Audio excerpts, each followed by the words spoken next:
Bienvenue sur Autoplus.fr. Au programme de ce jeudi, la présentation officielle Ferrari F1, le Dakar virtuel a fait un carton, Saab sauvé, Renault arrive sur le petit écran et enfin une vidéo insolite.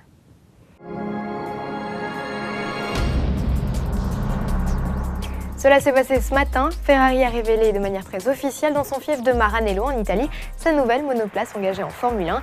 Et c'est sans grande surprise que l'on a découvert une voiture rouge surmontée d'ailerons avant et arrière, blanc, estampillé Santander. La banque espagnole, nouveau partenaire de l'écurie, avait révélé les clichés avant l'heure. C'était d'ailleurs aussi le cas de Ferrari qui n'avait pas attendu la grand-messe pour présenter Fernando Alonso, Felipe Massa et Giancarlo Fisichella dans leur combinaison Benetton. Après le traditionnel jeu des interviews, l'équipe a filé se remettre au travail pour être d'attaque le 1er février, coup d'envoi des premiers essais en Espagne. Et à propos de sport toujours, sachez que la première édition du Dakar virtuel a fait un véritable carton sur la toile. Plus de 150 000 joueurs sont partis à l'assaut des pistes d'Amérique du Sud. Rappelons que les cyberpilotes avaient les mêmes contraintes que les pilotes réels, la poussière et la chaleur en moins. Retrouvez le classement complet à l'adresse ci-dessous. Le site virtuel Rally Game vous donne maintenant rendez-vous le 18 février pour participer cette fois au premier 4L Trophy virtuel, le rallye étudiant dans le désert marocain. La bonne nouvelle tombée hier, c'est le rachat de Saab par Spyker. Après les semaines de négociations, General Motors et le constructeur néerlandais de véhicules de luxe sont enfin tombés d'accord. Spyker va débourser 400 millions de dollars. Dans le meilleur des cas, la vente devrait être finalisée à la mi-février selon le vice-président des alliances de General Motors.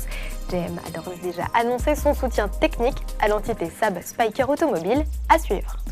Quelle différence y a-t-il entre Renault TV et Renault.tv ?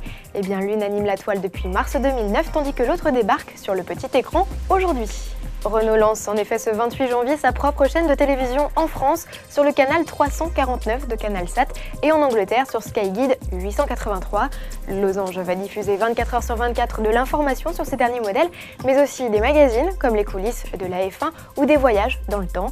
Le constructeur annonce par ailleurs chaque soir en prime time des divertissements.